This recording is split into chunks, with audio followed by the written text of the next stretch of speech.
अच्छा, जो other scenario है हमारा, जो हम चूँकि जब हम एसेट को परचेज़ करते हैं तो ऑब्वियसली इसकी लाइफ है, लाइफ के दरमियान में हम उसको एट द एंड उसे हम उस दरमियान में भी सेल कर सकते हैं और मेच्योरिटी पे भी सेल कर सकते हैं। फॉर एग्जाम्पल एसेट है, उसकी लाइफ 7 ईयर्स है, तो after 7 years we will dispose this asset.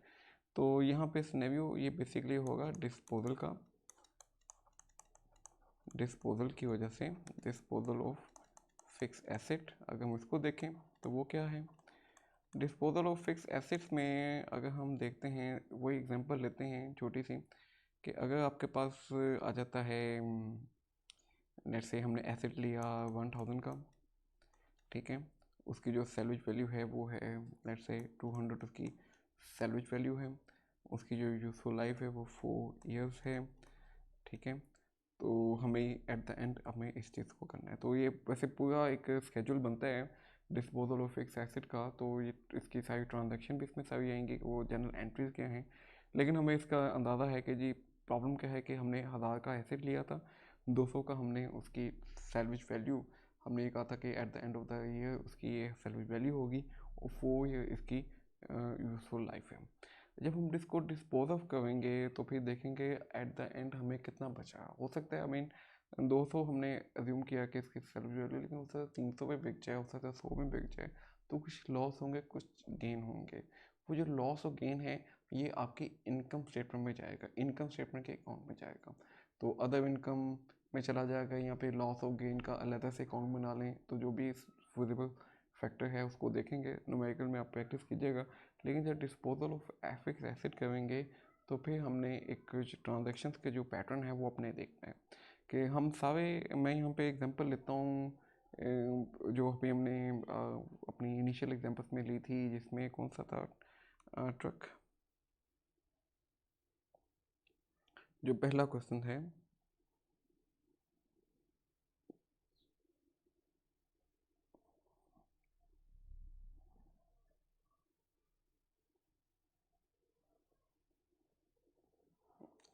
$32,000, right. वो वाली एग्जांपल लेते हैं क्वेश्चन नंबर 2 की। ब्रीफ एक्सरसाइज में से हिस्टोरिकल कास्ट की थी जैसे 100,000। नहीं, वो भी नहीं देखते, हम देखते हैं ये वाली क्वेश्चन नंबर 3। ट्रक की जो वैल्यू है 8,000 है, सैलरी वैल्यू आपके पास 4,000 है। तो ये वाली एग्जांपल लेते हैं, 7 ईयर्स लाइफ है, 18, 4 और 7। अच्छा जी, तो 18,000 आपकी कॉस्ट थी, 4,000 आपकी सैलवेज वैल्यू है और 7 ईयर्स इसकी लाइफ है। तो उसके मुताबिक हमारे पास जो डेप्रिसिएशन एक्सपेंस है वो निकल रहा था 2,000 निकल रहा था। तो हम हर साल क्या करेंगे, हमारे पास जो भी स्केड्यूल जो बना हुआ था वो ये कुछ इस तरह का था कि आपने 2,000 की डेप्रिसिएशन सालाना चार्ज की, 7 ईयर्स के लिए जाएगा। Oh my God. 1 2 3 4, 2 2 5 6 7, मैंने इसलिए छोटी सैंपल मैंने कहा था कि लें, लेकिन ये तो ज़्यादा लंबी हो गई। अकोमोलेटेड का अगर बैलेंस देखेंगे तो आपके पास 4,000, 6,000, 8,000 ऐड करेंगे ना इसमें, 8 + 2 = 10,000, 10 + 2 = 12,000, 14,000। और यहाँ पे आपकी एसेट की जो नेट बुक वैल्यू है वो कितनी आएगी, तो यहाँ पे आपके पास एसेट की net book value after depreciation is 16,000, ठीक है ना। 18,000 का था, 18,000 माइनस 2,000 किया तो 16,000 है। उसके बाद ये 16,000 से फर्दर 2,000 आप कम करते जाएंगे।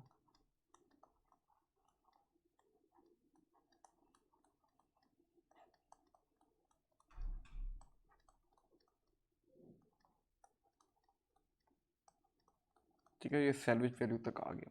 अब इसकी जो एंट्रीज होंगी वो क्या होंगी, अगर इसको एंट्रीज को लॉजिकली देखें तो हमें अपने करना क्या है कि जब हम एसेट परचेज करेंगे तो ये एंट्री होगी आपकी पहली कि आपने कैश पे परचेज़ किए, तो मशीन थी या आपके पास वो इक्विपमेंट है, ठीक है। इक्विपमेंट को देख लेते हैं, इक्विपमेंट टू कैश आपने एंट्री की, कितनी की, 18,000 की। And every year till 7 years, ठीक है ना, टिल 7 ईयर्स जो ट्रांजैक्शन करेंगे 7 ट्रांजैक्शन होंगी हर साल की। तो ये 7 ट्रांजैक्शन आपके जो होंगी एडजस्टमेंट एंट्रीज होंगी वो क्या होंगी कि डेप्रिसिएशन एक्सपेंस आपने 2000 का हर साल चार्ज करना है और अकोमोडेटेड में ऐड करते जाना है, 2000 ये करते जाना है, ठीक है। तो उससे में 7 साल आपने ये करते जाना है।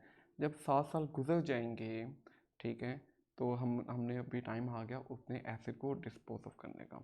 तो लेट्स से कि एसिड को मैंने डिस्पोज ऑफ कर दिया 0 पे, ठीक है। मुझे उसकी सेल्वेज वैल्यू कितनी 4000 पे था, 4000 पे मैं डिस्पोज ऑफ कर देता हूँ। तो उसके लिए मैंने क्या तरीक़ेकार करना है, कैसे मैंने चीज़ों को करना है। तो चूँकि मुझे कैश मिला है 4000 का, तो मैं कैश को करूँगा डेबिट, और यहाँ पर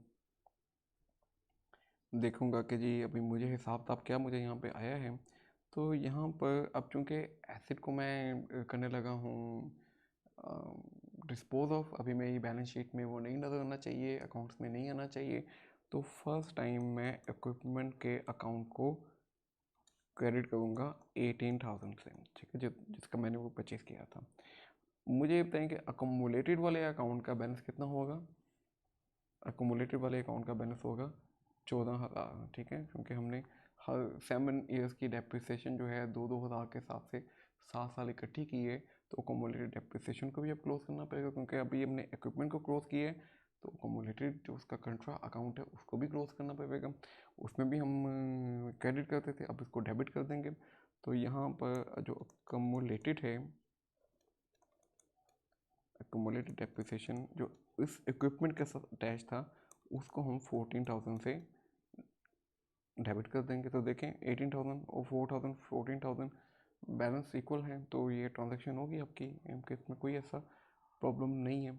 अगर हमारे पास ये कोई सिनेरियो आता है कि हमें कोई फ़ायदा या नुकसान होता है, वो एसेट आपका 4,000 का जाए 6,000 का बिकता है, या 4,000 का बिकता है 2,000 का बिकता है, तो लॉस हो जाता है। वो लॉस कहाँ पे जाएगा, वो लॉस जाएगा आपका इनकम में। तो एग्जांपल देखेंगे, एग्जांपल में आपको ये फर्दर क्लियर हो जाना है इस चीज़ का। तो एग्जांपल देखते हैं इसकी रिलेटिव कोई सूटेबल सी एग्जांपल है।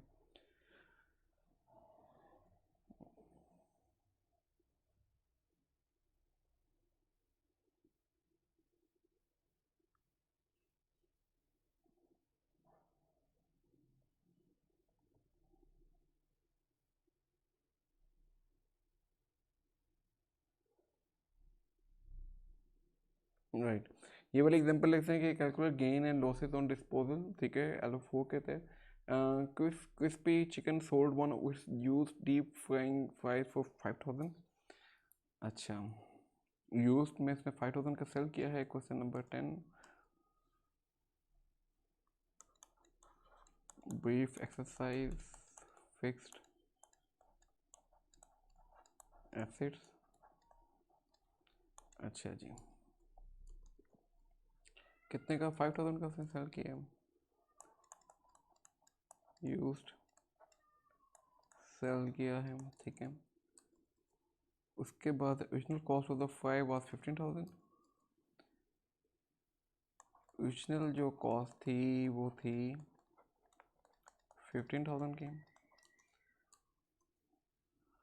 And accumulated depreciation at time of the sale was 7,000। जब हमने accumulated depreciation जो हमने देखी है at time of the sale is, क्योंकि हम उसको पहले भी सेल कर सकते हैं, तो 7,000 की अब तक डेप्रिसिएशन चार्ज कर चुके हुए हैं।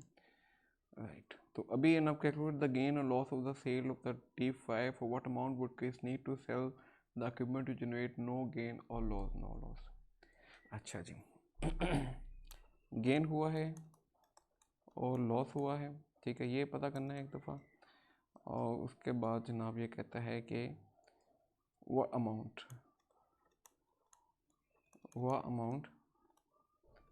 फॉर नो गेन और नो लॉस, तो ये हमने चेक करना है। ओके, ट्रांजैक्शन देखते हैं भी क्या है उसके मुताबिक, क्योंकि हमने एसेट को भी क्लियर ऑफ करना है अपने बुक्स में से। तो इसको जनाब देखते हैं, जो भी हमने इसको ट्रांजैक्शन करनी है। हमने सेल को एसेट किया था, तो एसेट को हमने सेल किया तो कैश हमें कितना मिला, 5000 हमें कैश मिला है। हमने जो अपना एसेट है ओरिजिनल जो कॉस्ट हमने परचेज किया था 15000 का हमने डेबिट किया था एट दैट टाइम, अभी उसको क्रेडिट करना है क्योंकि अभी वो अकाउंट ख़त्म होना चाहिए। तो यहाँ पर जनाब उस इक्विपमेंट के अकाउंट को मैं इसको नीचे थोड़ा सा कर लेता हूँ, इस इक्विपमेंट के अकाउंट को जनाब मैं कर देता हूँ क्रेडिट सेम 15000 के अमाउंट से जिस पे मैंने डेबिट किया था। अच्छा, अकोमुलेटेड को जो है उसका जो बैलेंस है वो कितना था जी, 7000। अभी उसको भी डेबिट करने का वक्त आ गया है। आप ये देखें कि यहाँ पे हम एसेट जब परचेज़ करते हैं तो 15000 मैंने यहाँ पे डेबिट किया था at the time of purchase, और जब उसको मैं सेल करूँगा तो 15000 मैंने उसको क्रेडिट करके ये एसेट का बैलेंस ज़ीरो हो जाएगा, ये आपका राइट ऑफ हो जाएगा। ठीक है, अकोमुलेटेड के साथ क्या ट्रीटमेंट होगा, अकोमुलेटेड के अकाउंट में जो बैलेंस है वो जनाब 7000 का बैलेंस है अब तक, क्योंकि अकोमुलेटेड जो है वो क्रेडिट होता रहेगा हर साल। अभी तक 7000 हो गया है, तो अभी हमने इसको भी क्लोज करना है तो 7000 का हम डेबिट भी मार देंगे। तो देखें कितना हुआ, 5 और 7000 आपके पास 8000 हुआ। तो आपने बेसिकली ये बताना है कि आपको लॉस हुआ या आपको गेन हुआ है। तो आपने 15000 का एसेट था, 7000 की उसकी कमोडिटी थी, आपने उसको 5000 में इसको सेल कर दिया। एंट्रीज को बैलेंस करने के लिए मेरे हिसाब से 3000 की एडजस्टमेंट बनती है।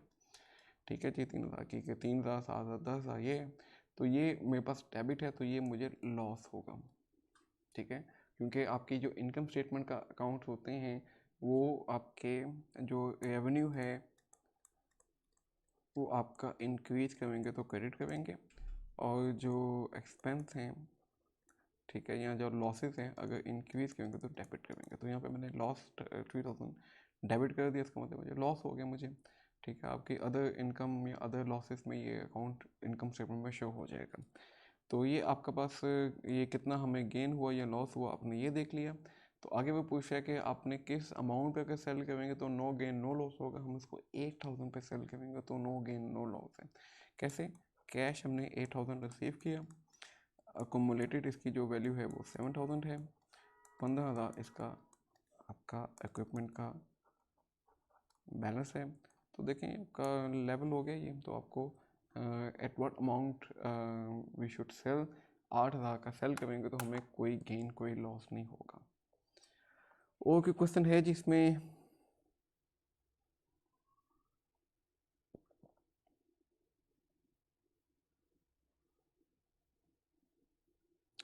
अकॉर्डिंग ए डिस्पोजल, तो अच्छा बिल्डिंग की भी होगी, लेकिन एक बात अपने दिल में रखनी है कि जो लैंड है, लैंड को आप डिस्पोजल नहीं, यानी कि लैंड की डेप्रिसिएशन चार्ज नहीं करेंगे, क्योंकि लैंड डेप्रिसिएशन चार्ज करने के लिए ये आपके पास लाजमी है कि एसिड की जो लाइफ है वो फाइनाइट हो, वो महदूद हो। जब तक एसिड की लाइफ महदूद है आप डेप्रिसिएशन चार्ज करेंगे, क्योंकि कैप लगेगा कि डेप्रिसिएशन कितनी चार्ज करनी है। लेकिन लैंड की तो लाइफ महदूद नहीं होती, वो तो अनलिमिटेड होती है, तो लैंड की अपनी डेप्रिसिएशन चार्ज नहीं करनी। इस क्वेश्चन को देखें क्या है, ये company sells a building with the cost of 350,000 and accommodate depreciation of this 3,50,000 की उसने परचेस की थी। एकोमोडेट डेप्रिसिएशन का जो बैलेंस है वो 2,70,000 है, और ये एंट्री वो एंटर कर रहे हैं। तो कैश में उसने 70,000 किया, लॉस एंड डिस्पोजल का है जी 10,000 का है, 80,000 की वो बिल्डिंग है। Did the company prepare the entry correct, if not prepare the correct entry, मेरे ख्याल से ये एंट्री प्रिपेयर करेक्ट नहीं है। 11 क्वेश्चन को देखते हैं, मेरे ख्याल से एंट्री करेक्ट नहीं है। 3,50,000 की बिल्डिंग थी,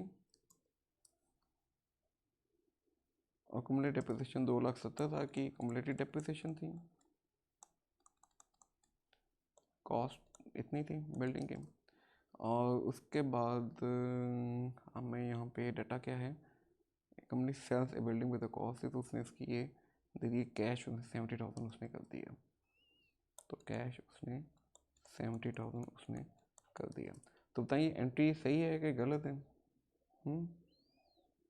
सही है गलत है क्या है?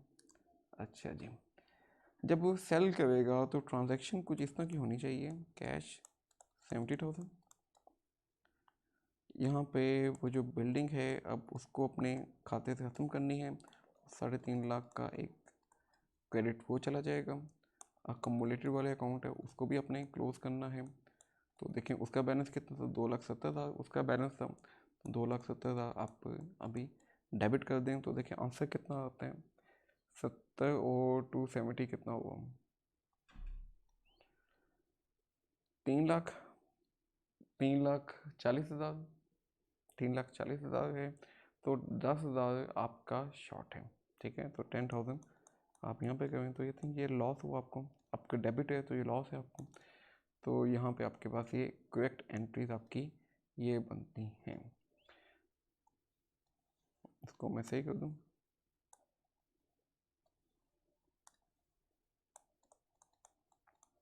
ठीक है। आपका 10,000 का लॉस आपको होना है। और यहाँ पर अगर उसने जो एंट्री की उसको भी एनालाइज करके देख लेते हैं कि उसकी एंट्री क्या है। उसने जनाब ये किया हुआ कि कैश 70,000 है, लॉस ऑन डिस्पोजल 10,000 है और फिर 80,000 है। उसने सिंपली क्या किया हुआ है कि उसने कैश 70,000, लॉस उसका 10,000, और यहाँ पे जो बिल्डिंग है उसने उसकी नेट जो वैल्यू है वो शो की हुई है। कैसे, 3,50,000 माइनस 270 इज इक्वल टू 80,000। उसने डायरेक्ट वो किया हुआ, लेकिन ऐसा नहीं करना चाहिए क्योंकि नेट जो बुक वैल्यू है वो तो हम रिपोर्ट करते नहीं, उसका तो लेजर नहीं होता।